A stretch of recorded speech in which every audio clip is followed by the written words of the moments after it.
지금 이 방송은 절약님 와이프님 보시면 안 됩니다. 한 주간의 이슈를 모아보는 부동산 썰브라더의 놀라운 부동산 놀부 부자병법 박병찬입니다. 그리고 오늘 게스트 절약왕님이십니다. 와, 감사합니다. 네. 자, 절약왕님. 네. 저 영상 보는데 재밌더라고요. 누가 대신 만들어준 게 아니라 내가 하고 싶은 생각과 말을 고스란히 전달을 시키시더라고요. 그래서 참 재주꾼이시네 이렇게 봤습니다. 네. 내용도 좋았어요. 그렇게 되니까 이제 쫙 올라오는 거죠. 자, 오늘 이렇게 우리 절약왕님 모시고 지금 절약왕이신데 약간 아이디도 바꿔야 될 것 같아요. 이제 절약왕, 부동산 왕 이렇게 다 할 수 있게 왕 네, 바꿔야 될 것 같아요. 자, 일단은 우리 절약왕님 만나서 반갑게 됐는데 지금 현재 실례가 안 된다면 나이를 여쭤봐도 될까요? 올해 33살입니다. 야, 지금 방송 보시는 분, 우리 아들 나이인데 이러시는 분 많을 것 같아요. 결혼했어요. 지금 했어요? 아이도 있고. 무슨 얘기 하는 거야, 지금? 33살이 당연히 초은 아니에요. 여기 세상이 빠르잖아요. 네, 초혼. 그렇구나. 애기도 있어요? 예. 몇 애기 살이에요? 이제 3살이랑 6월 달에 또 한 명 더 태어나요. 와, 축하드립니다. 다 가지셨네. 자, 그러면은 절약을 이렇게 시작을 언제부터 했어요? 이거 절약해서 좀 돈을 모아야겠다 생각하신 게. 거의 원래 저도 어렸을 때 집이 힘들어가지고 힘들면 이제 직장을 다니면 월급을 그에 대한 보상 다 쓰기 바쁘잖아요. 그렇죠. 그런 시기가 있어가지고 되게 쓰잘데기 없이 크게 쓴 것도 아닌데 계속 쓰다 보니까 항상 잔고가 남지 않는 생활을 했는데 네. 어머니가 어느 순간 월급 날만 되면 얘기를 하시는 거예요. 방문을 두드리면서 땡땡아 네. 우리 집이 좀 도와줄 형편이 안 되니까 결혼할 때 네가 모아놔. 착실하게 잘 모아서 장가 가야 된다 하다 보니까 그렇게 몇 번 계속되면 잔소리 같잖아요. 네. 근데 시간이 지나다 보니까 그래 한번 곰곰이 한번 생각해보자. 그것이 답이 없는 거예요. 그때부터 좀 한 월급의 한 70% 정도씩은 모으고 보너스 나오면 한 90% 정도씩 모으자 라고 해서 거의 한 4년 만에 한 1억을 모았습니다. 그렇게. 야. 근데 직장이 좋으셨나 봐. 그러니까 직장을 안 물어볼 수가 없는데 네. 직장이 이제 뭐 어디 무슨 일을 하셨죠? 저는 공기업을 다녔고요. 아. 네. 연봉은 그렇게 높은 편은 아니었어요. 그러면 정말 그런데도 많이 1억을 바뀐 거네요. 그렇게 모으시고. 네. 그러니까 거의 대부분을 안 쓴 거지. 지금 보니까 70%라고 얘기를 하잖아요. 이 정도면은 뭐 공기업이라고 해도 1억 모을 수는 있죠. 근데 너무 아예 안 쓰고 친구들도 거의 안 만났다는 얘기가 되거든요. 그건 아니신 것 같은데. 네. 그러니까 외모 보면은 술을 엄청 좋아하실 것 같아서 당구 한 500 치실 것 같은데. 네? 500 치실 것 같고 술도 이거 좋아하실 것 같은데 야. 어떻게 그걸 또 참고 네. 잘 하셨는지 모르겠어요. 이때도 뭐 여자친구가 있으셨어요? 네네. 지금 이제 아내분? 아닌가 보다. 아니, 죄송합니다. 이게 왜 그러냐, 직장 다닐 도대체. 기간이 있으니까. 네네. 지금 이 방송은 절약님 와이프님 보시면 안 됩니다. 네. 근데 난 그래요. 아까 우리 어머니께서 아까 뭐 잔소리라고 하셨잖아요. 네. 근데 그게 계속 쌓이고 쌓이니까 뭔가 생각을 곰곰이 해보는 계기가 됐던 건 맞습니까? 네네. 그러니까 이게 그런 게 있어요. 잔소리로 들리잖아요. 그쵸. 사실 그게 잘 되라고 해주는 소리잖아요. 맞아요. 네. 근데 이것도 당사자가, 그 얘기 듣는 당사자가 이제 그릇이 어디까지 가 있느냐에 따라서 내가 그 말을 담을 수 있는 경지까지 오르면은 잔소리가 아니고, 너의 그릇이 너무 작아서 어머니의 그런 뭐 조언 이런 것들을 담을 수 없을 때는 이제 사실 이게 잔소리로 들리게 되는 건데, 그 잔소리가 있었기에 본인이 바뀔 수 있는 계기가 됐네요. 네, 맞습니다. 어머니 엄청 좋아하시겠네 지금. 지금 좋아하시죠? 이제 거의 뭐 유튜브도 하시고 하니까 틀면 나오잖아요. 핸드폰 틀면. 네, 맞아요. 네, 그럼 좋아하시지. 대단하게 보고. 이것도, 뭔가 네. 혼자 만들어내는 건데요. 크리에이터잖아요. 참 근데 보기보단 많이 독한 편이신가 봐요. 독도. 근데 이제 절약을 해서 네. 4년에 1억을 먹었다고 하면 이제 인터뷰도 다니다 보면 많은 질문 중에 하나가 네. 어디까지 그렇게 절약을 해봤냐 어디까지? 많이 궁금하다, 물어보시거든요. 진짜. 그런데 제가 이거 답변을 못 드려요. 왜냐면 이제 그렇게까지 절약은 해본 적이 없어요. 근데 이게 단순하게 생각을 하면 절약에 대해서 되게 어렵다고 많이 어렵다고 생각하는. 생각을 하잖아요. 네.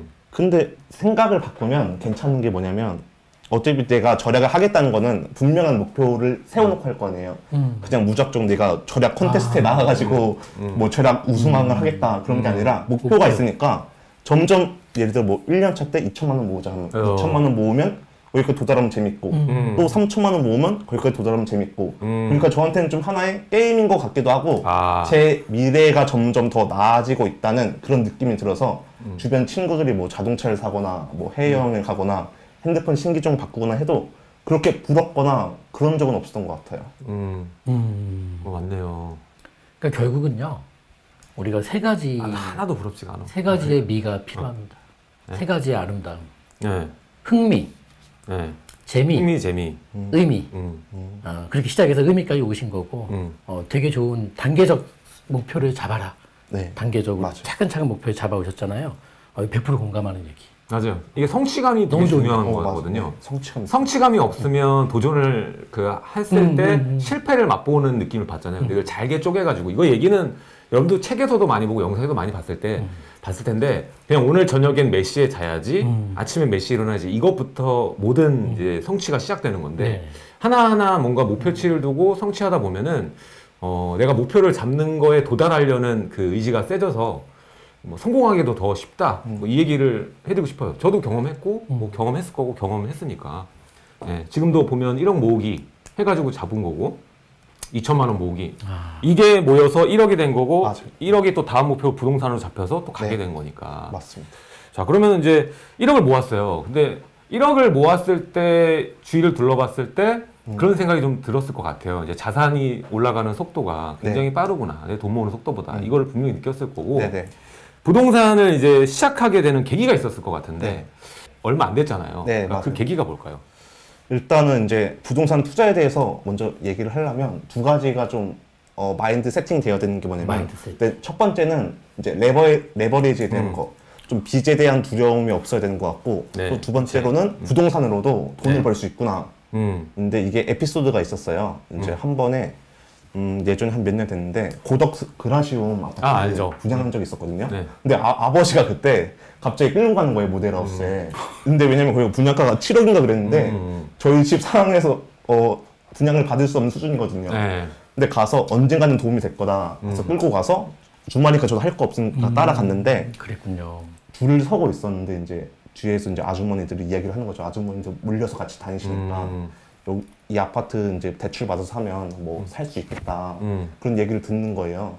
저는 그 당시에는 뭐 7억이 있으면 다 7억이 있어야 되는 거 아닌가 라고 생각했는데 그 아주머니들 이야기 듣고 나서 대출을 받거나 아니면 뭐 전세를 주거나 해서 내가 좀 수중에 7억이 없어도 충분히 뭐 분양을 받거나 뭐 매수를 할 수 있겠다 라는 게 이제 좀 레버리지에 대한 좀 편견 같은 게 많이 깨졌고 또 두 번째는 이제 부모님이 박근혜 정권 때 빚내서 집 사라고 할 때 있잖아요. 신도시에 미분양한 거를 매수를 했어요. 잘하셨네요. 네. 어디를 했는지는 이제 모르겠는데 예. 잘하셨네요. 하남 미사에 하셨거든요. 그랬구나. 잘하셨네요. 네, 그때 평당 분양가가 1,000만 원이 안 된 걸로 네. 알았는데 근데 지금은 거의 3배 정도 오르니까 부동산으로도 이렇게 돈을 벌 수가 있겠구나 라고 그러면서 생각이 들더라고요. 마음 한켠에서는 무슨 절약은 절약이야 막 이러지 않았어요 또? 근데 안 좋은 부동산으로 한 방에 가자 막 이런 거 아니에요 또? 안 그건 좋은 아니죠? 네. 기초적인 그쵸. 단계가 그거는 이제 있어야 건드리지. 되는 뿌리는 거니까. 네, 나의 맞아요. 뿌리는 절약이었다. 네. 오케이. 그렇게 보셔서 이제 그거를 계기로 삼아가지고 투자 시작하게 됐는데 전 대단한 게 이제 부모님들을 잘 만나신 것 같아요. 일단 아버님이 이제 모델하우스 데려가는 거고 어머니가 돈 모으는 거를 은연중에 스트레스 너무 주지 않게끔 여러 번 얘기하는 걸로 했다는 것 자체도 사실 부모님 중에서 문을 똑똑 두드려도 집에 돈 너 살고 있으니까 얼마 내놔 하는 부모님도 많거든요. 근데 그런 게 아니라 그냥 모아놔라 네 결혼하기 전에 뭐 이런 식으로 말씀한 것조차도 저는 좀 대단하다 라는 생각이 들고 또 이 절약이라는 거는 사실 오늘 절약 왕이지만 왕은 이제 혈통이 중요하잖아요. 똑같아요. 절약도 배우는 겁니다. 몸에 있는 거예요, 그냥. 부모님을 어떤 부모님 만나는 거에 따라서 절약이 몸에 배요. 저절로. 예, 그래서 그 밑거름이 좀 부모님에 있지 않았나라는 생각이 들고 또 부모님들도 부동산에 대해서 좀 어느 정도 접근하시려는 시도가 있었기 때문에 이렇게 우리 절약왕님이 이렇게 성장하는 데 큰 도움이 되지 않았나라는 생각이 좀 들고 이제 미사나 아까 고독그라슘 얘기를 하셨는데 저랑님이 모은 거는 이제 1억이란 말이죠. 네, 그러면은 바로 이제 그런 쪽으로 잔입하기가 어렵잖아요. 맞아요. 네. 그래서 어떤 식으로 이제 접근을 저는 시작하는? 일단은 청약을 통해서 내 집 마련을 먼저 하자라고 생각이 있어가지고 네. 좀 전략적으로 접근을 했거든요. 근데 제가 하남에 살고 있었어요. 지금도 하남에 사는데 네네. 그때 당시가 결혼하기 전에 2017년, 18년 때가 이제 미사 신도시도 네. 아직 지금처럼 활성화가 안 되고 안 돼 있고. 인프라가 안 되어 있는 상태였거든요. 다 여기저기 공사판이었고 딱 그래서 보니까 그러면 이제 신혼부부들이 많이 선호를 안 하잖아요. 그렇죠, 그렇죠. 그런데 또 신혼부부 특별 공급 같은 경우는 신혼부부 수가 적은 지역이 훨씬 유리하잖아요. 맞아요, 이게 유리하죠. 다 보니까 뭐 2대1, 3대1 그런 거예요, 경쟁률이. 아. 당해의 경우, 네. 하남 당해의 경우. 네. 그래서 딱 계산을 해보니까 신혼부부 특별 공급 중에서도 공공분양이 가점제로 가거든요. 이제 민간은 자녀수 유리한 사람이 예. 공공분양하고 네, 맞아요. 가점제로 따져보니까 한 10점이면 당첨이 될 수 있겠다, 충분히. 계산을 해보니까 뭐 당해 3점 거저 먹고 들어가고 그러니까 아이만 한 명 있으면 이제 당첨이 되겠다라는 확신이 생긴 거죠. 한번 공부를 해보니까. 그래서 내가 모아놓은 돈을 청약을 결국에 당첨돼서 계약금으로 활용을 했습니다. 그랬구나. 아, 멋있다. 대단하시네요. 네, 그렇게 해가지고 이제 거기서도 수익 굉장히 많이 발생했을 네. 거예요. 발생하셨고 지금 잘 타고 있는데 이제 그렇게 보통 하고 나서는 조금 이제 무뎌지는 분들이 있어요. 한번 하고 나서 왜냐면은 큰 금액이 쓰였기 때문에 다시 그걸 모으는데 시간이 걸리고 이제 투자를 하려면 나중에 돈 모아서 해야겠다 아니면 갈아타기 준비를 그 돈으로 기존에 샀던 아파트 플러스 뭐 2, 3억 모으면 그때 갈아타기 생각하거든요. 근데 그렇게 안 하시고 지금 또 투자의 네. 길에 접어들었단 말이에요. 네, 맞아요. 근데 왜 그러신 건지 모르겠습니다. 네, 보통은 그렇게 못 하거든. 왜냐하면 투자 금액이 적으면은 이제 아예 지방이나 아니면 서울 그 대체주택 시장으로 가야 되거든요. 그러니까 그거를 마음 먹기가 초반에 이제 시작하면 어려울 것 같은데 그걸 어떻게 하셨는지. 네. 자본주의에 대한 공부, 돈 공부라도 하잖아요. 그걸 이제 유튜브가 이제 제가 2019년부터 했는데 네. 컨텐츠를 만들다 보니까 저도 공부가 되는 거예요. 하다 보니까 원래 독서를 제가 한 하나도 안 읽었거든요. 집에 있는 책도 거의 냄비 받친 때쯤 쓸 정도로 책을 안 읽다가 한 2020년 초부터 독서를 읽게 했는데 읽다 보니까 결국엔 투자를 해야겠구나. 투자를 해야 이 자본주의에서 생존할 수 있겠구나. 뭐 회사도 뭐 공기업 안정적인 거 다니지만 이것도 좀 어떻게 보면 단점도 있단 말이에요. 따져보니까 결국에는 투자만이 우리 가족이 더 행복하게 살 수 있는 비결이 있구나 라는 걸 독서를 통해서 많이 배운 것 같습니다. 아, 네. 독서가 좋은데 사실 많이 하기 어렵죠. 일도 바쁘고 하니까. 근데 뭐 성공하신 분들 다 얘기 들으면 딱 다 하는 게 독서 얘기를 하고 독서란 게 좋은 게 어떤 사람이 저자가 뭐 수천 수만 시간 들인 거를 한 권에 집약된 걸 나는 한 뭐 하루 이틀 정도면 볼 수 있으니까 또 빨리 보시는 분들은 속독자잖아요. 속독 잘하잖아. 나 난독증 있는데? 아, 그래요? 죄송합니다. 네. 그래서 몇 시간 또 있고 또 있고. 몇 시간 만에 보시는 분들도 있어. 그래서 그런 분들 보면은 성공은 독서로 되는구나를 다 알고는 있을 거예요. 그렇죠, 쉽지 그렇죠. 않은 부분인데 네. 또 열심히 팠군요 책을. 네. 네. 이게 또 책도 부동산 투자서 같은 경우도 그냥 아무 책이나 잡으면 안 되고 저는 어떻게 했냐면 이제 놀부님처럼 이제 실전 투자자가 쓴 책 위주로 시작을 했거든요. 그러니까 이코노미스트 분들이 쓴 책 좋은데 네. 실전 투자자들이 더 피부에 와닿는 내용을 그대로 다 이야기를 해주고 더 재밌게 풀어서 쓰거든요. 그래서 실전 투자자분들이 쓴 책들 많으니까 그 책부터 시작해 보시는 것도 좋을 것 같아요. 그랬구나. 아 맞아. 책 보면 뭐 기교가 많이 들어가 있는 글도 있고 똑같은 얘기가 거의 사실 어떤 책도 경제서적 비즈니스적 보면은 반은 어디서 다 들었던 얘기예요. 맞아. 그리고 반은 그 사람 경험이 나오고. 그래서 그 경험에 대한 것들을 좀 알고 들어가는 게 좋고 아예 책 전체가 그냥 어디서나 들을 수 있는 책도 있으니까 그런 건 좀 피해야 되고 이런 게 있어요. 근데 그것도 읽어봐야 알아요. 처음엔 몰라. 어떻게 잡아야 되는지. 자, 그래서 절약왕님은 책 지금 네. 얘기를 해주셔야죠. 아, 제 책이요? 네. 아, 제 책 이제 나는 월급쟁이에서 이렇게 독립했다라고 이렇게 2월 초에 출간을 했거든요. 네. 그래서 제가 이제 지금 단계까지 오면서 어떻게 어떤 과정을 거치고 어떤 경험 같은 게 있었는지 좋아. 그게 드러난 책이라고 보시면 돼요. 네. 야, 여기 보면은 이 월급쟁이에서 이렇게 독립했다라고 얘기를 하셨어요. 그럼 지금 그 퇴사하신 거예요? 예, 퇴사했습니다. 작년 11월 말에 퇴사했어요. 퇴사할 때 가족분들은 뭐라고 얘기하시던가요? 와이프는 이제 처음에는 좀 반대를 했다가 결국에는 이제 거스를 수 없겠구나 라고 생각을 해서 예, 동의를 해줬죠. 네. 여기 보면은 이 책 내용들이 보면은 되게 읽기 편한 스타일로 되어 있어요. 글자 수도 한 페이지에 이렇게 많이 오밀조밀하게 들어가 있지 않고 약간 본인의 경험이라던가 약간 일상에서 친구한테 들을 만한 그러한 구성이 돼 있어서 그렇구나. 쉽게 좀 익히는 책. 네, 그래서 금방 보실 것 같아요. 이거는 제가 볼 때 한 여러분들 읽으셔도 한 3시간, 4시간 정도면 네. 편하게 보실 수 있는 그런 책이고 그렇다고 해서 가볍진 않은 네, 그런 책인 것 같아요. 그래서 뭐 시간 되시면 여러분들 책 한번 보시면 좋을 것 같아요. 이렇게 책까지 내셨어요. 그래서 네. 어떤 분들은 이제 부모님이 자랑스러워 하실 것 같은데 책도 내고 영상도 하고 돈도 이제 투자 여러 군데 하면서 경제적으로 좀 자유로우니까 예, 그래서 좀 용돈도 많이 드리고 있나요? 용돈은 많이 드려야 되는데 똑같이 드리고 있어요. 아, 그러시구나. 그렇군요. 네, 괜찮아요. 용돈 드린다는 게 중요하지. 뭐 집안에 기둥 뽑지 않으면 괜찮습니다. 네.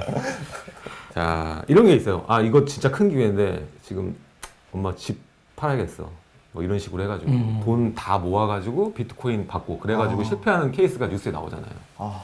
그런 많이 경우도 만납니다. 있으니까. 많이 만나요. 네, 조심해야 돼요. 자, 그리고 이제 그 얘기를 좀 드리고 싶어요. 이제 우리가 보통 이게 투자를 하는 거는 부자가 되고 싶어서 하는 거잖아요. 맞아요. 네. 근데 이제 요즘에 와서는 부자라는 얘기보다는 이런 게 많이 쓰이는 것 같아요. 뭐 경제적 자유, 네, 퇴사, 뭐 이 얘기가 좀 많이 있는데 퇴사. 지금 퇴사를 먼저 하셨고 또 부자와 이 경제적 자유 이게 예전 키워드랑 조금 약간은 다른데 이게 차이점을 본인이 뭐라고 좀 생각하시나요? 예. 일단 부자와 경제적 자유가 사전적 정의 자체가 달라요. 근데 많은 분들은 이제 혼동해서 쓰시거든요. 근데 부자가 이제 사전을 보면 재물적으로 넉넉한 사람 말하고 경제적 자유는 자기 의지로 일을 하면서 경제 활동을 하는 사람을 말하거든요. 그래서 좀 한번 생각을 해봐야 될 게 나는 자연인이라는 프로그램 있잖아요. 예. 근데 거기 나온 분은 경제적 자유인이거든요. 자기 의지대로 이제 산에서 아무 캐리 드시고 이제 그렇구나. 물고기 잡아 드시니까 경제적 자유인인데 다르거든요. 부자랑 이제 경제적 자유인 개념이 다른데 제가 주변에서 이제 유튜브 구독자분들 댓글 달면서 주시는 것 좀 안타까운 게 그냥 무작정 이제 뭐 100억 부자가 되겠다, 나는 건물주가 되겠다라고 생각을 하는데 근데 사람마다 무엇으로 행복한지는 좀 다르잖아요. 다르죠. 예. 저도 어떤 책에서 힌트를 얻었냐면 파이어족이 온다라는 책이 있거든요. 스콘 리켄스 같은 책에. 근데 거기서 그 주인공들이 파이어족 가는 여정에 대한 과정이 나온 건데 거기서 주인공들이 스스로한테 물어봐요. 나는 무엇을 할 때 행복한지, 또 와이프는 무엇을 할 때 행복한지. 따져보니까 그렇게 돈이 많이 들어가는 게 없는 거예요. 그 사람들한테는. 물론 어떤 사람들한테는 뭐 요트를 사거나 외제차를 사거나 한강변에 사는 아파트에 살겠다. 그게 행복일 수 있는데 그 사람들한테는 그렇게 크지가 큰 돈이 드는 게 아니더라고요. 그래서 사람마다 무엇으로 행복한지는 다르니까 이제 자기가 원하는 게 한번 부자인지 아니면 뭐 경제적 자유인지 부자 대 경자. 예, 한번 생각을 해보시면 조금 더 안전하고 쉽게 그 길을 가지 않을까 싶습니다. 맞아요. 지금 약간 이게 요즘 경제적 자유가 옛날 부자랑 좀 섞여 있는 그런 개념이 좀 있는 것 같아. 그래서 한 달에 내가 일하지 않아도 어느 정도의 현금 흐름이 흐를 수 있는. 그게 쉽나? 네, 어렵죠. 세상에 공짜는 없고 네. 뭐 쉬운 건 없어요. 그러니까 사실 저는 그래요. 그러니까 세상에서 제일 재밌는 건 저는 이제 돈 모으는 거, 돈 버는 거, 뭐 부동산 뭐 투자해서 가지고 있는 거, 등기 치는 거 이런 게 되게 재미거든요. 그러니까 꼭 굳이 현금 흐름 이런 거보다는 부동산 하시는 분들은 그런 것 같아요. 그냥 모으는 재미? 이것도 재미, 행복이잖아요. 그러니까 뭐 그걸 하면서 현금 흐름까지 창출되면 그게 요즘 말하는 경제적 자유인데 그 과정으로 가려면은 분명히 본인이 포기해야 되는 것들이 맞아. 좀 있다는 거를 아셔야 될 것 같아요. 이 절약 같은 것도 마찬가지고. 네.